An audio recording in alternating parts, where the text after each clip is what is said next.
Wouldn't surprise you to know that men don't read anymore. It sure surprised me.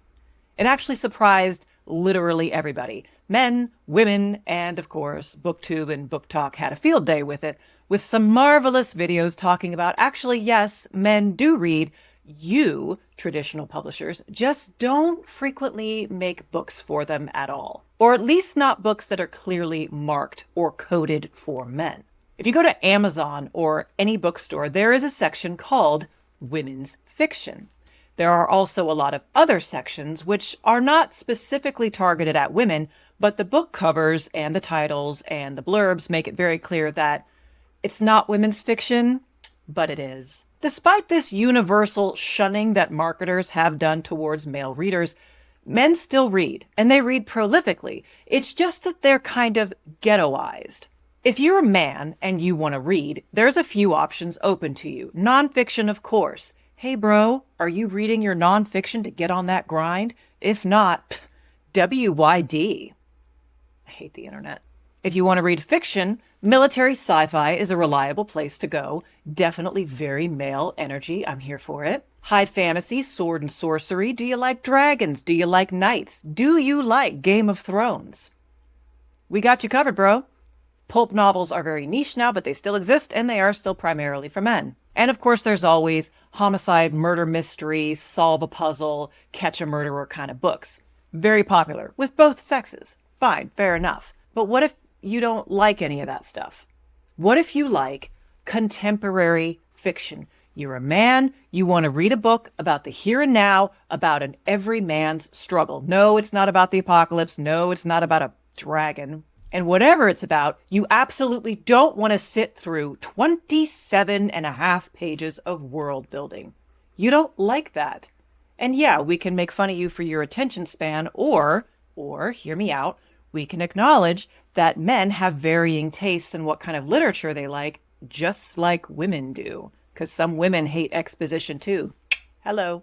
If you are a man and you want contemporary literature, particularly if it's about love, romance, or dating, I got bad news for you, fellas. You're shit out of luck. Or at least you were until recently. Normally when you come to my channel, the first thing that I tell you about writing a book is that you want to fit very nicely into a niche, an existing niche. You want to market to an existing market. You want to say, hello, see all these other books that are just like mine that you enjoyed? You should also read mine. I'm very into that. So what happens when the market that you're targeting has kind of been left out in the cold? The people that you want to write for, nothing really exists for them. You're not exactly the first of your kind. That would be pretentious, but you might be the only one that's published in the last 10, 15, 20 years. I don't know. Today, we're going to be looking at The Dog Walker by R.A. Stone, which is unique in that it is men's contemporary fiction that talks about sex, dating, and the male's struggle with his identity, who he thought he wanted to be versus who he actually is versus who he becomes by letting go of all those old scripts. This is classic contemporary fiction, which, at least in my lifetime, hasn't really been written for men. And now that it has, we're going to take a look on exactly what the author chose to do to reach out to his target demographic, why he succeeds, and what decisions might have been a little questionable going on there. And last but not least, and I think this will be fun, what I, a woman, thought of this absolutely unambiguously male book. Let's get into it.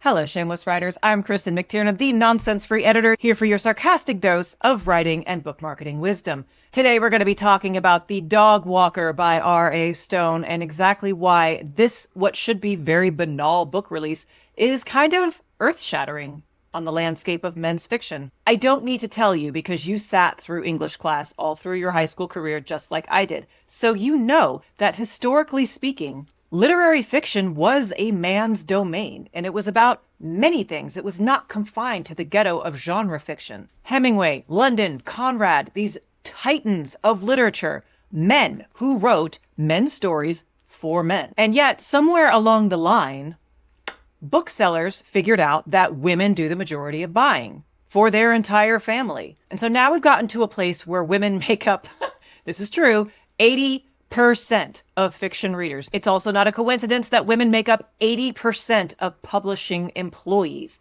So the agents you talk to, the interns who read your manuscript and throw it in the slush pile, the designers who make your stupid flowery cover with a crown on it. Chicks. All of them chicks. Well, 80% of them. This is why the fiction landscape and books for general audiences are books for girls. All of them. Genre fiction is great. A lot of my editing clients are in the male sci-fi genre in particular. And this is very male-coded. The covers are very male-coded, and the content is, and of course the characters. Most of these guys are indies, mind you. They're not traditionally published, which is why they're able to publish male-coded fiction in the first place. But again, it's genre fiction, and not everybody's into that. Being a man does not actually obligate you to like space stuff. It doesn't obligate you to like Game of Thrones, dragon stuff. For men, if you're not super into genre fiction, you basically have Chuck Palahniuk. Is that how you pronounce it? I need to Google how to pronounce his name. It's pronounced Palahniuk. Is he Polish? I don't know. Okay, that's easy. That's fine. Why is there an H in it? I disapprove. I disapprove of the spelling of your name, sir. He's more in the transgressional fiction genre. So if you really liked the movie Seven, you probably like Palahniuk, and it's fine. It's fine if you like that, but it's not contemporary fiction. The fact that it takes place in the now times is not enough to make it contemporary fiction, and it's certainly not going to give you a slice of life of what life is like for a man from a men's perspective. Very few contemporary novels deal with the modern male experience at all, or if they do, it's from the female perspective. Do these female authors or the POV female characters get that right? I'll leave that for you to tell me. Probably not. Because contemporary fiction focuses on the slice of life, there's a lot of the male experience that we're missing out on. We're missing out on male sexuality, which of course we know society as a whole hates and spits on. We're missing out on male friendships, which again, if you believe the press, y'all just don't have friends. You have no friendships and you don't want them. All you want is sex, you disgusting porn-addicted creeps. And you really have no inner life at all. You know, men are simple. They just want food and sex. How did we get to a point where stand-up comedians' bits were like considered facts? I hate it here. R.A. Stone just decided, screw that. I am not satisfied with what is available. And I, a man, have decided to write a book, a contemporary book, for men. Let's see how he did. First and foremost, we're going to talk about the cover before we even get into it. And this is my one, I'm not going to call it a beef, but this is a risk. Cartoon book covers are actually very in vogue right now. You've probably seen a lot of them, but very female coded. And even books that are not necessarily for women, the covers are just, we can just say that they're very gently animated. I don't know what you call this cartoon style, but it's very in your face and it's very male coded. The second you see this cover, and he has two different versions of the cover. So the one that I showed you is the one for the ebook and the paperback, and then the hardback has its own cover, and that's the one that I got. That's the one that's going on my shelf because I like it better. But this is really unique. This is a strange kind of retro, very, very male animation style. It's a risk because it doesn't match anything that's currently on the bookshelf. But it's good because it's not anything that's on the bookshelf. Does that make sense? So you see this and you're like, what is that? I have the sense that this is for dudes. This is not for me, a woman. It absolutely isn't, but I'm compelled. Like if I had seen this at a Barnes and Noble and I was just like walking past it, I'd be like, I have to know. I'm so sorry. I would reach, grab and flip and see what the hell this book is because it's captivating. It's so unusual. It does not match anything that is for sale. Normally when my authors ask me what their cover should be doing, I send them to Amazon. I tell them, look and see what the best sellers are, look at the trends and what the covers are, and tell your artist to match that. R.A. Stone is actually, I think he's a graphic designer by trade. He was like, yeah, no, I'm not doing that. So the artist that he worked with, he specifically told him, I want something that's not on the market right now. I want something eye-catching that's different and unique. And he succeeded in that. That is kind of a risk. I think it works. I think it works. And I think it works both in the online landscape where you're clicking a smaller icon and in a physical bookstore. It's definitely very eye-catching, and it's male-coded. Now, what is the dog walker about? So basically, it's Rex. He's a guy in the Canadian Navy, and we follow him along with his dating adventures. We start when he's just like, we have some flashbacks of when he was a young man. He was just finishing high school, and we see where he grew up. We see the kind of family environment that he came from, and we see why he has the rules for himself and how he constructs what a good man is and how he's going to live up to that. He's got all these rules and he's going to be a good man. He's not going to be like his piece of shit stepdad. That's so millennial. That's so millennial. Don't we all have a piece of shit stepdad? I feel left out, but like, I feel like everybody has a piece of shit stepdad. And we just follow him. Now, it's not a linear storytelling.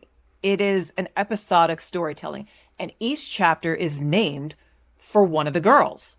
So in one chapter, we've got Kelly. So she's a single mom. Then we've got Kate, and she's just kind of a regular hookup. It's fine. Then we've got Alyssa, and boy, Alyssa's kind of messy. In addition to his romantic entanglements, we also get a really good idea of his friendships, the kind of relationships that he has with his fellow sailors, and whether they are positive or negative, whether they're close or not close, whether they're competitive or just complimentary. And then slowly but surely, we kind of watch him grow into the person that he should have been, but didn't know that he should have been. It also has a direct, unfiltered first-person male point of view. So we are hearing directly from Rex. He is talking to himself in the mirror. He's talking to his fellow sailors. And when he has thoughts, it's about what's happening right now or what happened in the immediate past.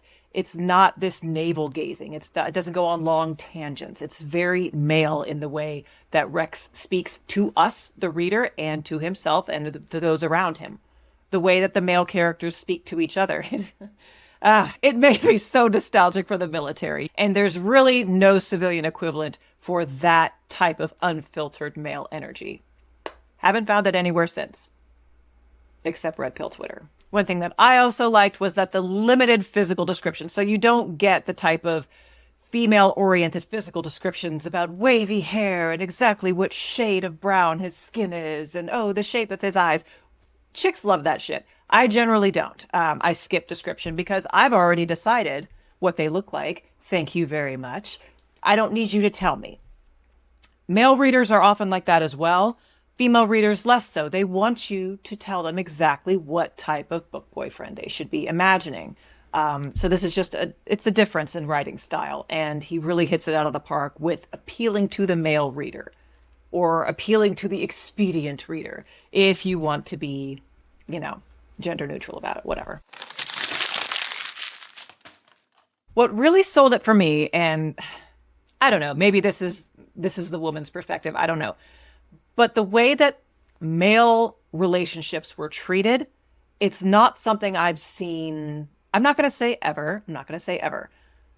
It's generally not seen in books that have a contemporary setting. We talk about the Bechdel test. Oh, are there two female characters on screen? And are they talking about something other than a man? Okay, that's fine. And maybe that's a Hollywood thing. But in books, you usually don't get a good snapshot in contemporary settings of male friendship. You get a lot of different iterations of that in the dog walker. So you have Rex and Jason. So Jason is not like his best friend, but they have a supportive relationship. It's the right thing to do for me to give him guidance when I need to. It's not sentimental. It would not be the way that I would talk to Jason. Okay. And there's that kind of underlying competition going on there. And that runs through a lot of the relationships. Now, I will say there's another character in here named Mike, who is our main guy, Rex's roommate. And in the first chapter, it was very clear. It's like, okay, we hadn't yet introduced Mike, but there was narration discussing Mike. And it was very clear. It's like, who is this guy and why is Rex so invested in what he's doing? The competition was very clear right there from the get-go before we even met Mike. And speaking of Mike, I would like to chastise the men of Twitter.com who reliably informed me that frenemies are an entirely female construct. sitting here lying on Asmongold's internet. Mike is a frenemy. Okay, y'all can dress it up however you want. That is a frenemy. I know it when I see one, and I am delighted to find out that you're full of shit. Now, it's a uniquely male way of having a frenemy, but I'm sorry, I will not be convinced that Mike is anything but. I love the way that they bond over the shared military experiences. They bond over the same insufferable toxic girl that they nail in a casual way. Like she's not either of their girlfriends. I think they call them like plates, or we would call them fuck buddies. If I needed to say it, there are a lot of parts of this book that are really, really funny in an extremely realistic way, because a lot of times they are funny because, especially for those of us who've been in the military, we're like, yep, I remember that. That was good times. Good times. Another part of the general dynamics, and this is something that as a woman, I was personally annoyed by, it's sharing notes and sharing intel, if you want to call it, about women in general and specific women. Because when you're in the military, y'all circulate through the same women. It's terrible to say, but it's true. You got the barracks hose. These are a fact of life, whatever. She just goes from door to door to door. Everybody's nailed her. And then some poor sap ends up marrying her. Happens every time. What are you going to do? Then there's your fellow soldiers, sailors, or Marines, they get around too. And one thing that really hits girls, like, we just don't like it when y'all sit there and have your little powwows, be like, oh yeah, here's the experiences that I had with her. Oh no, bro, let me tell you how it was with me. Yes, this is bonding. This is bonding with the men. But it's also, I don't want to say behavior modification, but they're learning from each other. It's like, oh, well, I struck out with this same girl that you got lucky with. I'm better looking than you. Why did you get lucky when I didn't? Or why are you having this long-term successful marriage when, I'm getting divorced over here? Oh, you're swinger. Oh, well, thank you for sharing that with me. Wow. So it's this lifting the veil, but they only feel comfortable doing that because it's another man.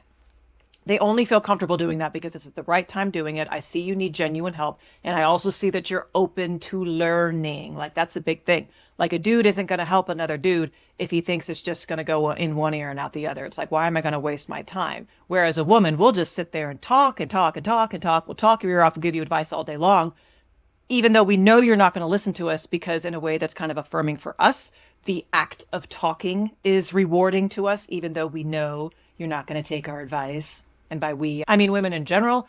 I don't mean me, because I'm too old and crotchety to put up with that crap at this point. Go Google it, Sandra. Get a life coach. I don't care. The book really gets it right in that it's emotionally expressive in a very male way. These are deep and meaningful friendships.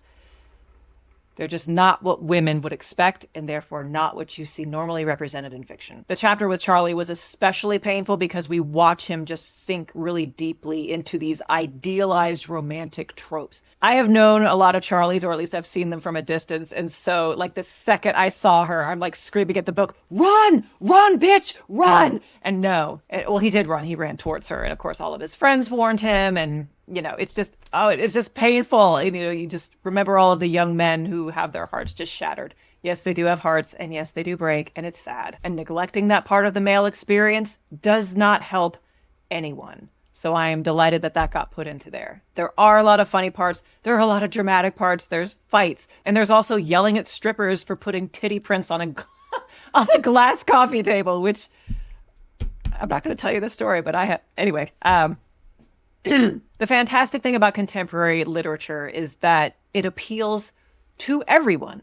And so for those women in my audience, I will tell you that The Dog Walker is a good choice for us. Not just because we can spy upon the male perspective and learn to better beguile him, but also because it is satisfying to read about these heinous bitches. More than anything, what The Dog Walker serves as is proof. This is proof of concept. Actually, yes, you can write contemporary male fiction. Yes, it will sell. It's in its first weekend. It came out on the 14th. It's doing gangbusters. Now, I will say something about marketing. Because there's no men's contemporary fiction, guess what category my dude had to put it in? Satire. He had to put it in satire, which it's not a wrong category. It's satirical. It's funny. It fits. But wouldn't it be so much nicer for the reader if they could say contemporary subcategory men's? Maybe if there's more of it, my darling male authors who are wondering what they should write, maybe one day there would be. I'm just saying. Hint, hintity, hint, hint.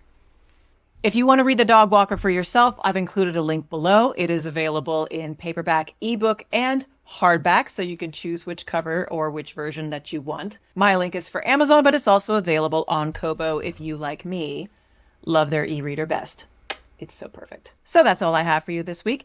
If you would like to tell me your very favorite male-oriented genre or specific book, I would love to hear about it below. Please let me know so I can keep a running list for my male authors who would like a little bit of inspo as they continue looking for the idea for their next book. So until next week, take care and write well.